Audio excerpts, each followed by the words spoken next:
ngomongin dia. Udah saya nih sudah enggak karuan. Iya, saya paham. Iya. Enggak apa-apa. Enggak usah masuk aja. Soalnya saya sudah trauma.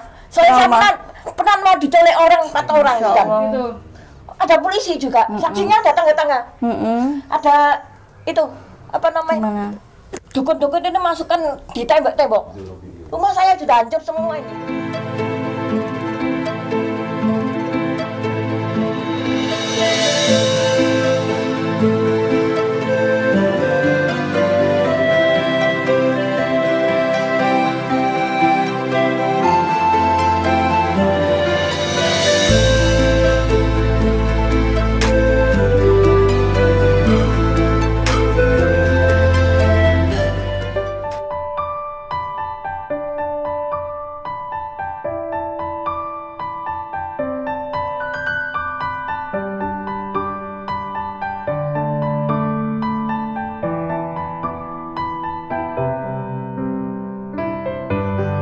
Assalamualaikum warahmatullahi wabarakatuh. Salam sehat, salam sejahtera untuk kita semua.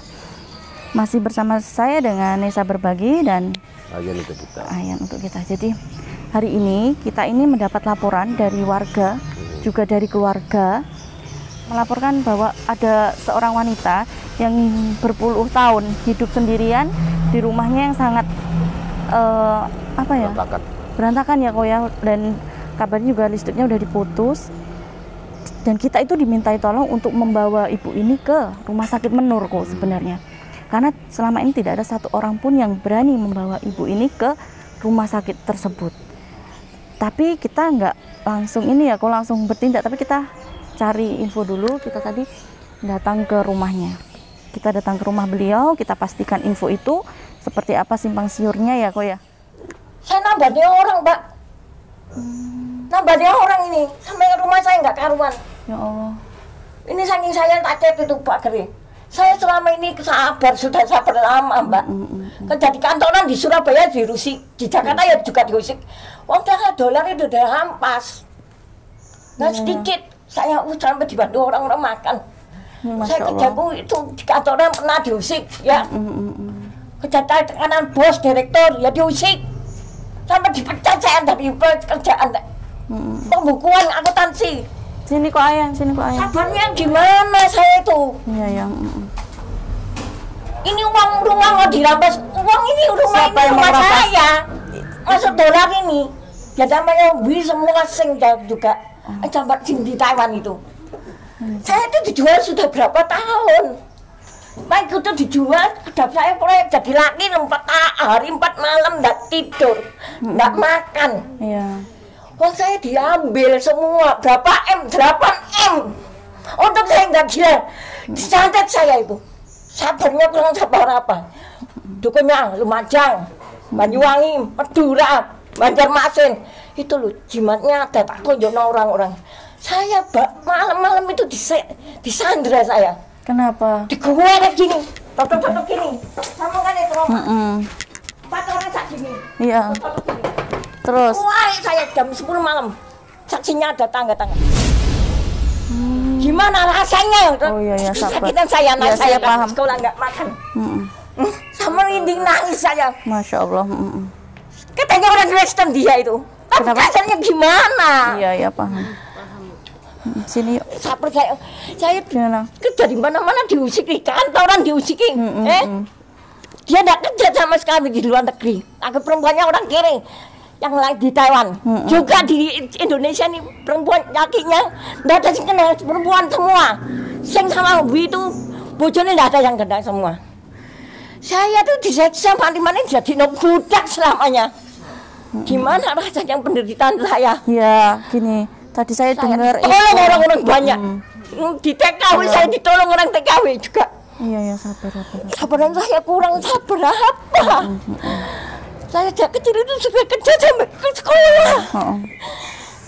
Gak ada kebahagiaan nikmati 8 M itu hancur, gak bisa nikmati.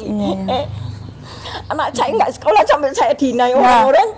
Itu kenapa? Anaknya sekarang di mana? Main. Sudah sabar Mbak saya tuh. Untung anak saya tuh mau loh Mbak, mau terima apa adanya makan itu. Terus kan kasihan anak kalau nggak sekolah. Terus sekarang anak gimana uang sudah habis, nggak bisa kembali. Ini rumah sudah dimasukkan sini. Bapaknya masuk rumah sakit, siapa yang bayar? Si ayah, Mbak. Anaknya nggak kena semua sama mantu-mantu nih. Saya sudah sabar gimana? Dilecehkan saya ini. Iya ya sabar. Jadi budak saya ini. Sudah sabar, Mbak. Puluhan tahun saya. Gimana? Banyak orang yang bantu saya, tapi Allah nggak tidur. Kena aja semua satu persatu. Dukunnya itu ada yang meninggal Madura itu. Di Batu Malang itu. Ya. Tadi kita juga dapat info katanya ibunya itu Ibunya sampai dari mana? rumahnya itu ada tetangga saya. Jadi ibunya itu sampai rumahnya katanya nggak teramut, Mbak, kasihan sampai listriknya mati. Bener ya, Bu ya? Betul. Nah, kita itu masnya tujuan Sudah berapa itu tahun? Ini bukan saya nempati dulunya. Saya kan ngekos ya di Surabaya. Saya kerja dipanggil. Enaknya di dalam ngomongnya. Enggak. Tetangga ya. Enggak usah, enggak apa-apa. Tetangga sudah tahu semua kok kejadian itu. Apa yang nutup-nutupin? Saya sudah trauma. Iya. Sudah 4 orang itu 5 orang narik saya jam 10 malam loh, Mbak. Duduk. Mari anak saya diculik terus saya. Maksudnya apa? Mau digedein budak lagi. Oh iya, Pak. Sabarannya saya itu habis, Mbak. Terus uang saya dipeloroti terus, suruh kerja bakti terus diambil dia. Anak saya kan nggak sekolah, nggak makan. Butuh makan sekolah, Mbak. Iya. Kita itu di luar di Surabaya kos ya. Ini itu dipakai dia di tempat ini. Dan dibayar listriknya berapa bulan tenggaknya. Tunggaknya berapa bulan. Iya. Nah, itu susah sabar, Mbak. Iya. Saya boleh lihat Mbaknya dari rumahnya. mana sih? Sebenarnya Saya dari Sidoarjo. ya, Kami saya sudah laporan loh dengan polisi waktu itu. Iya. Kata saya ada masuk. Terus gimana? Tindakannya polisi gimana? Nggak ada tindakannya. Ngancam, tapi ada anaknya di Buarsa itu. Main dukun-dukunnya. Kita ini aktivis sosial, Bu. Kita jadi bekerjanya langsung, kita tanpa nunggu gini-gini. Kalau memang ibu butuh bantuan, kita langsung bantu. Biasanya seperti itu. Kalau memang kita dapat laporan ibunya mungkin barangkali dia mau ngambil rumah ini, saya nggak bisa, Mbak. Soalnya apa? Rumah saya masuk daerah sini, jangan mau enggak. Acur. Oh, enggak. Kalau ini rumah, tapi Bu sampean kalau misalkan kotor ya, rumah kan juga harus dirawat. Jadinya mungkin kita bisa bantu bersihkan atau apa, mungkin kebutuhannya ibu apa, listrik apa. Nah, kita itu pengen lihat kondisinya seperti apa dan sebelah mana yang bisa kita bantu kayak gitu. Saya itu kerja sudah nggak bisa ya. Kendaraan nggak ada. Dulu saya kerja di kantoran. Pembukuan akuntansi. Anak saya nggak bisa sekolah. Sekolah gimana? Sedangkan cari nafkah itu sudah nggak bisa. Selama ini dia ngusiki saya terus. Sing siapa yang mengusik itu siapa? Ya semua yang menjual saya tuh. Oh, iya tapi katanya orang Kristen. Tapi gimana orang Kristennya? Biadab ya. Udah biarkan. Ada prima kemanusiaan itu. Tapi masih ada yang banyak yang baik sama sampean ya. Ya karena Allah, Mbak. Ya, itu bukan dia. karena apa? Karena Allah. Saya bersolat hidup ada. Sampean sholat dia juga ya. Iya. Sampean sholatnya tekun ya. Sejak di Surabaya saya sholat. Jadi sepertinya saya ibu itu malu, Mbak, Dina sampai dituduh nyolong, nggak mau masukkan orang-orang semua. Soalnya saya sudah trauma, Mbak. Dan semua ditarik gitu. Oh enggak. Kita mohon maaf sebelumnya, Bu. Kita sama sekali nggak ada niat jahat, nggak ada. Benar ya, kok ya. Kita lillahi ta'ala, kita niatnya baik. Kita nggak ada niat jahat. Saya itu kita mau membantu. Mbak, diusik di telepon sampai dipecat loh. Saya nggak punya salah. Sampai bos anaknya bos saya perempuan sayang dengan saya. Saya kerja rutin. Jujur saya pakai pembukuan, tapi saya dimusuhi orang-orang banyak. Tapi karena mantranya tekal dari dukun-dukunnya semua itu, dukun nggak sedikit, Mbak. Dia main dukun terus. Awal temen saya dikasih tahu teman saya semua, termasuk bos saya perempuan, termasuk orang kantoran Jakarta teman saya juga. Tin, kamu nanti di dukun uang kamu habis, baru terasa kamu nggak punya uang. Terasa akhirnya nyata, pulang dilentrikno saya. Oh gitu ya. Bawa turun di Jakarta Mbak dolar, dilentrikno. Gimana kehancuran saya, Mbak? Uang saya disuruh peras tiap bulannya, tiap tahunnya. Nggak sedikit, Mbak. Nanti dijual sih diperas lagi. Iya, sabar ya, Bu ya. Lu sabar gimana, Mbak?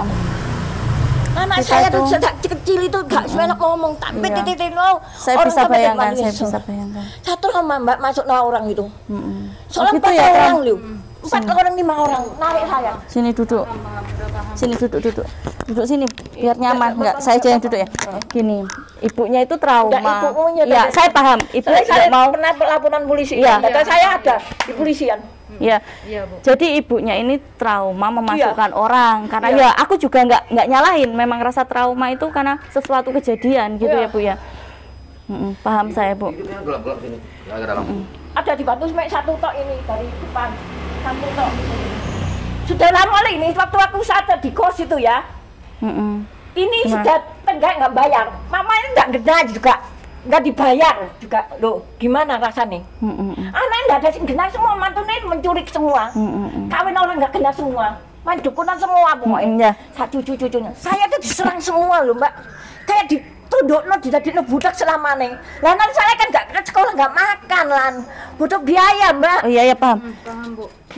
Bu, ini kan Masnya gimana kalau mau orang katanya saya gila, tapi saya enggak gila. Oh iya iya, saya tahu. Gila. Dari sana nambah orang, Mbak. Iya. Saya tuh maaf ya. Iya, saya paham. Saya sering dianui, Mbak. Oh, enggak. Pertama ya, tak bilangin kita niatnya ke sini baik. Pertama misalkan barangkali ibunya butuh, ibaratnya kan rumahnya berantakan, mungkin kita bisa bantu bersihkan itu. Terus kita mungkin bisa lihat tujuannya kita dia apa sih yang kurang, misalkan lampunya ini oh ininya jebol, mungkin kita bisa ganti seperti itu air saja, ya itu kan tujuan kita tadi mau melihat kondisi rumahnya. Kedua kita mau melihat kondisi ibunya, air sumur ambil listrik aja itu tok saya mau kerja kan nggak ada kendaraan sepeda motor Mbak, saya mampu kerja tapi berhubung saya nggak ada sepeda motor, anak saya mau sekolah ya paham pembukuan Mbak, sampai dina orang saya pernah kerja pembukuan memang ini. Ya, saya kejujuran tak pakai. Lihat, kanan dengerin. itu. Kan jadi kita kan hari ini sudah ke sini. Kita sudah ketemu jenengan. Nah, mungkin nanti ya kita akan ke sini lagi ya Bu ya. Mungkin barangkali aja. Oh ya, ada nomor HP. Oh, Masya Allah. Saya kan nambah orang terapi. Oh, terapi orang ya. Oh ya Bu. Iya. Ini traumanya dalam Pak Jumbo. Ini traumanya dalam. Sekolah sambil kerja, tapi anak saya itu enggak ada hasilnya. Dulu ya. Kita boleh masuk barangkali. Enggak ada tempat, Pak. Enggak apa-apa, Lesen, enggak apa-apa. Ngomongin dia. Udah saya nih sudah enggak karuan. Iya, saya paham. Enggak apa-apa, Pak. Dan ini tadi kita sudah sepertinya mendapatkan jawaban ya, kok memang benar. Keadaannya sangat memprihatinkan, memang benar. Terus beliau ini memang benar mengalami trauma ya kok ya, trauma. Dan ini sekarang juga orangnya lagi masih ngomong-ngomong ke tetangga, dan wajar aja kalau tetangga juga takut ya kok. Karena memang dia bicaranya karena emosional. Mungkin faktor kurangnya teman untuk bercerita juga ya. Jadi itu dia kok. Jadi tidak semua laporan ODGJ bisa kita langsung tangani, bisa kita langsung bawa, tidak bisa.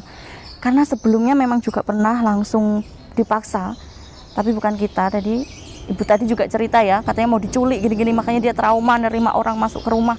Ya itu dia alasannya. Makanya itu kita kenapa nggak harus langsung bawa ya kok ya, kita tanya dulu ya, kita apa namanya samain cross check alasan dulu. Karena tindakan yang ibaratnya yang tidak kita saring, yang tidak kita pikirkan, yang gerusa-gerusu akan menimbulkan trauma seperti yang dialami ibu ini. Ibu ini trauma karena tindakan-tindakan sebelumnya, cara orang yang ingin membawanya, sebenarnya tujuannya baik, ingin mengobatkan, tapi caranya yang salah. Seperti itu ya. Oke kok, mungkin sampai di sini aja dulu ya. Ya, kita cari informasi lagi nanti. Kita gali-gali informasi, semoga ibu ini kita bisa bantu ya untuk kedepannya. Tetap dukung terus dan simak terus channel Nesa Berbagi dan Ayan untuk kita dengan cara like, subscribe, dan share sebanyak-banyaknya. Jangan lupa komennya juga, kirim masukannya supaya channel kami bisa semakin berkembang. Betul kok? Dari Sidoarjo, saya Nesa Berbagi dan Ayan untuk kita mengucapkan wassalamualaikum warahmatullahi wabarakatuh.